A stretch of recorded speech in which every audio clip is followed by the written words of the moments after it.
అనుకుంటారా? ఏం లేవు, పొంగులేటి వియంకుడు కాబట్టి ప్రభుత్వం. వెంకటరామరెడ్డి డబ్బున్నోడు ఒకటి.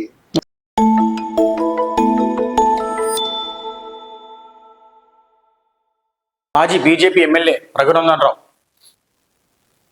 ఎంపీ అభ్యర్థి వెంకటరామరెడ్డి పైన ఫిర్యాదు చేసిండట. ఏమని ఫిర్యాదు చేసిండు, ఎందుకు చేసిండు అనేది చూద్దాం మనం.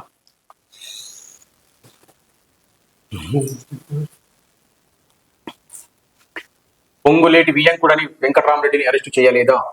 డీజీపీ రవి గుప్తాను కలిసి ఫిర్యాదు చేసిన బీజేపీ నేత రఘునందన్ రావు. ప్రభుత్వం వార్త ప్రధాన ప్రతినిధి. హైదరాబాద్ మే 18 మెదక్ లోక్సభ నియోజకవర్గంలో బీఆర్ఎస్ అభ్యర్థి వెంకటరామరెడ్డిని అరెస్టు చేయాలని డీజీపీ రవి గుప్తాకు బీజేపీ నేత రఘునందన్ రావు శనివారం నాడు ఫిర్యాదు చేశారు. అనంతరం ఆయన మీడియాతో మాట్లాడుతూ ఫోన్ ట్యాపింగ్ కేసులో ఆయన పాత్ర ఉందని పేర్కొన్నారు. మంత్రి పొంగులేటి వియంకుడని అరెస్టు చేయడం లేదా అని ప్రశ్నించారు. వెంకటరామరెడ్డి వ్యతిరేకంగా ఫోన్ ట్యాపింగ్ కేసులో సాక్ష్యాలు ఉన్నా అరెస్టు చేయడం లేదని ఆగ్రహం వ్యక్తం చేశారు. ఫోన్ ట్యాపింగ్ కేసులో వెంకటరామరెడ్డి పాత్ర ఉందని రాధాకిషన్ రావు స్టేట్మెంట్ ఇచ్చారన్నారు. అసెంబ్లీ ఎన్నికల సమయంలో వెంకటరామరెడ్డికి సంబంధించిన మూడు కోట్లు తరలిస్తున్నట్లు రాధాకిషన్ రావు స్టేట్మెంట్ ఇచ్చారు. కానీ ఇప్పటి వరకు అతడిపై ఎలాంటి చర్యలు తీసుకోలేదన్నారు. వెంకటరామరెడ్డిపై చర్యలు ఎందుకు తీసుకోలేదో ముఖ్యమంత్రి రేవంత్ రెడ్డి సమాధానం చెప్పాలన్నారు. మాజీ డీసీపీ రాధాకిషన్ రావు స్టేట్మెంట్ ఆధారంగా వెంకటరామరెడ్డిని అరెస్టు చేయాలన్నారు. ఈ సమస్య ఏందో ఈ అరెస్ట్ చేయాలని అయితే బీజేపీ మాజీ ఎమ్మెల్యే రవి గుప్తాకి అయితే ఫిర్యాదు చేసినట. కానీ ఇప్పటి వరకు అయితే అరెస్ట్ చేయలే. మనం ఒకసారి రగన్నకు ఫోన్ చేసే ప్రయత్నం చేద్దాం.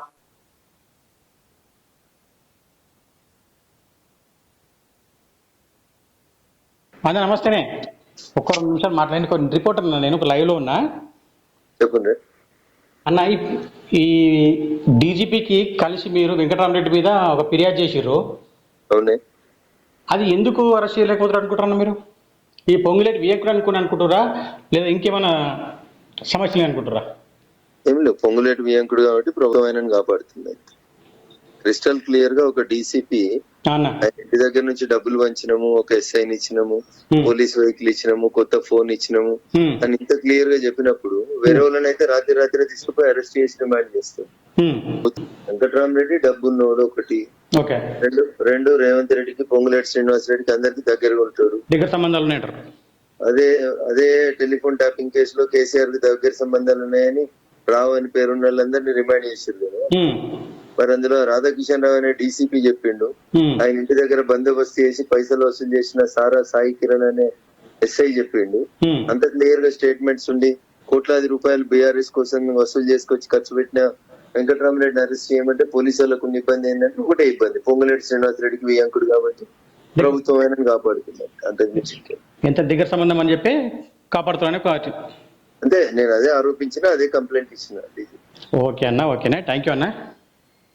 మనము రగన్న మాటలు విన్న తర్వాత ముఖ్య విషయం ఏంటంటే, ఎట్టకేళ్లకు వెంకటరామరెడ్డి అనే వ్యక్తి డబ్బున్నవాడు, పొంగులేటికి దగ్గర సంబంధము, రేవంత్ రెడ్డికి దగ్గర సంబంధము. ఈ ఒక డీజీపీకి ఫిర్యాదు చేసినా అరెస్ట్ చేస్తలేరంటే ఎంత పెద్ద వాళ్ళ ముఠా వెనుక ఉందనేది ప్రధానాంశం. వాళ్ళ వెనుక ఎంత పెద్ద శక్తులు ఉంటే అరెస్ట్ చేయరు.